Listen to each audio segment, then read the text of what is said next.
आज की इस वीडियो में हम लोग देखने वाले हैं MHD2 का जो ई बुक है उसमें से जो पहला प्रश्न है जो कि व्याख्या के लिए दिया गया है।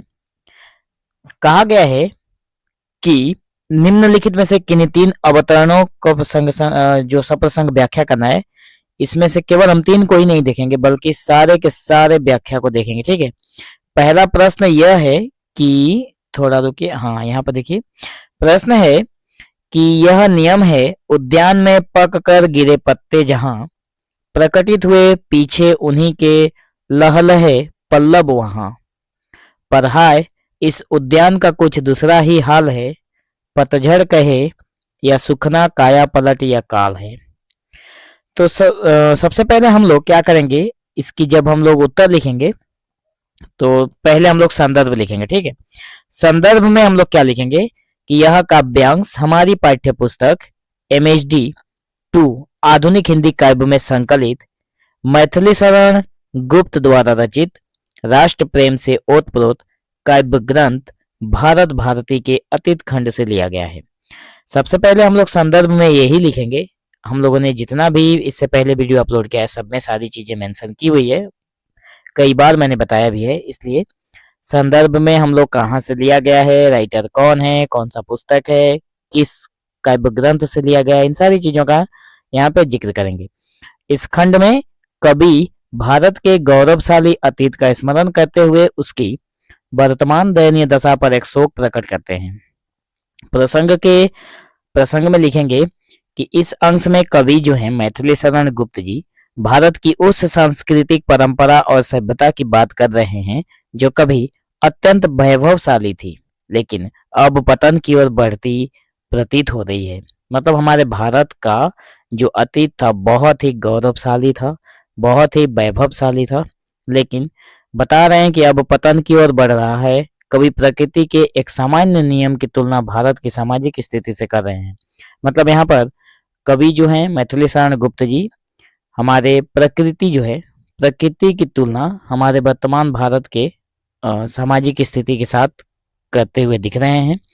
तो व्याख्या के तौर पर हम लोग यही लिखेंगे कि कवि एक गहरे दर्शन को सरल उदाहरण के माध्यम से प्रस्तुत कर रहे हैं।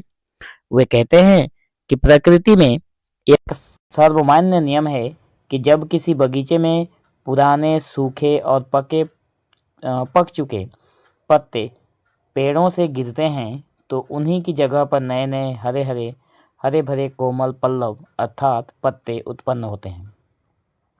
यह जीवन और प्रकृति का एक शाश्वत चक्र है, पुराना जाता है तो नया आता है। कभी हमें यही बताना चाहते हैं कि जब हमारे किसी भी बगीचे में या फिर किसी भी पेड़ की अगर बात करें या फिर प्रकृति की बात करें तो जहाँ पे हमारे पुराने पत्ते जब पेड़ से गिर जाते हैं तभी वहाँ पे नए पत्ते आते हैं।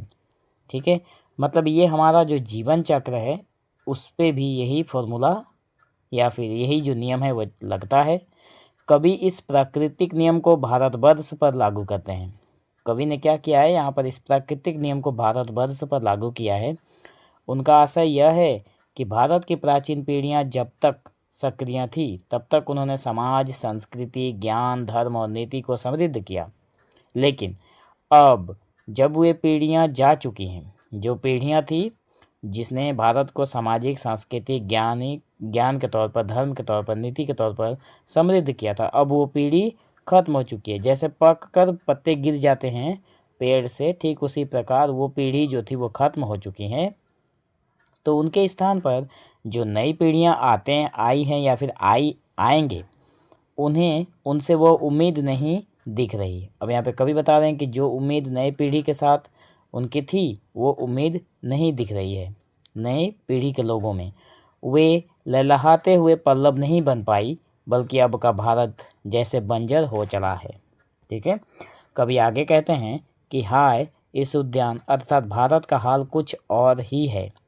मतलब नया जो पीढ़ी जन्म ले चुका है उसका जो हालत है वो कुछ और ही है। यहाँ ना तो नए पत्ते आ रहे हैं और ना ही पुराने के बाद नई ऊर्जा, नई चेतना उत्पन्न हो रही है। मतलब नए पत्ते का मतलब है यहाँ पर नए लोगों का जन्म होना। ठीक है, तो वो बोल रहे हैं कि पुराने जो पत्ते थे वो तो गिर गए लेकिन नए पत्ते जो हैं उनमें नई ऊर्जा, नई चेतना नहीं दिख रही है। इसके विपरीत पूरा उद्यान ही जैसे सूख गया हो, मुरझा गया हो। कभी सोच में पड़ जाते हैं कि यह कौन सी स्थिति है। तो क्या यह केवल पतझड़ है जो अस्थायी होता है? ठीक है, कभी अपने आप से सवाल भी करते हैं कि क्या जो नई पीढ़ी है उसमें सारी चीज़ों की कमी दिख रही है पुरानी पीढ़ी की तुलना में, तो क्या ये केवल पतझड़ है, मतलब एक बार झड़ गया उसके बाद अब नहीं उगने वाला, या यह सूख जाना है जो पुनर्जीवन की संभावना को खत्म करता है। ठीक है, तो क्या यह काया पलट रचनात्मक परिवर्तन दिखाता है? क्या यहाँ पे कुछ काया पलट होगा, या फिर यह काल विनाशकारी शक्ति का, मतलब काल मतलब विनाशकारी शक्ति का प्रभाव है। मतलब बताना चाहते हैं कि क्या जो ये समय चल रहा है वो पतझड़ का है, क्या इसके बाद सब कुछ खत्म हो ही जाएगा, या फिर कुछ परिवर्तन होगा भी, या विनाशकारी प्रभाव देखने को मिलेगा। ठीक है, तो 4-5 जो पंक्ति दी गई है वो भारत भारती के खंड से लिया गया है। और निष्कर्ष के तौर पर हम लोग यही बोलेंगे कि कवि ने भारत की प्राचीन गौरवशाली परंपराओं और वर्तमान अवनति की तुलना प्रकृति के नियम से करके यह दर्शाया है कि जहाँ नए विकास होने चाहिए थे वहाँ विनाश हो रहा है। यह स्थिति अत्यंत चिंता और शोक का है। एक जगह राष्ट्र प्रेमी के रूप में भारत की वर्तमान स्थिति को देखकर अत्यंत दुखी हैं। कवि जो हैं राष्ट्र प्रेमी के रूप में भारत की जो वर्तमान स्थिति है उसको देखकर कवि बहुत दुखी हैं। वे इस बात पर आश्चर्य और चिंता भी व्यक्त करते हैं कि भारतवर्ष जिसने अतीत में ज्ञान, धर्म, नीति और संस्कृति की दीप्तिमान धारा बहाई थी, आज इतना निष्क्रिय, निर्बल और पतित क्यों हो गया है। वे चाहते हैं कि देशवासी आत्मचिंतन करें, चेतना प्राप्त करें और पुनः अपने अतीत की गौरवशाली परंपराओं से प्रेरणा लेकर वर्तमान को संवारें। मतलब यहाँ पर कवि चाहते हैं कि हमारे जो नई पीढ़ी के लोग हैं वो अपने पुराने पीढ़ियों से कुछ ज्ञान लें, उनसे प्रेरणा लें, उनसे शक्ति अर्जन करें, और जो हमारी पुरानी परंपरा थी, जो हमारे पुराने गौरवशाली इतिहास थे, उनको फिर से वर्तमान में ठीक करने की कोशिश करें। ठीक है, तो मैं आशा करता हूँ कि आप लोगों को ये व्याख्या पसंद आया होगा। अगर अच्छा लगा हो तो मेक श्योर चैनल को लाइक करें, सब्सक्राइब करें। ठीक है, और एक हाइप ज़रूर देकर जाएं ताकि आने वाले वीडियो की हर लेटेस्ट अपडेट आप लोगों तक ज़रूर पहुँचे। तो मिलेंगे हम लोग एक नए वीडियो में, तब तक के लिए धन्यवाद।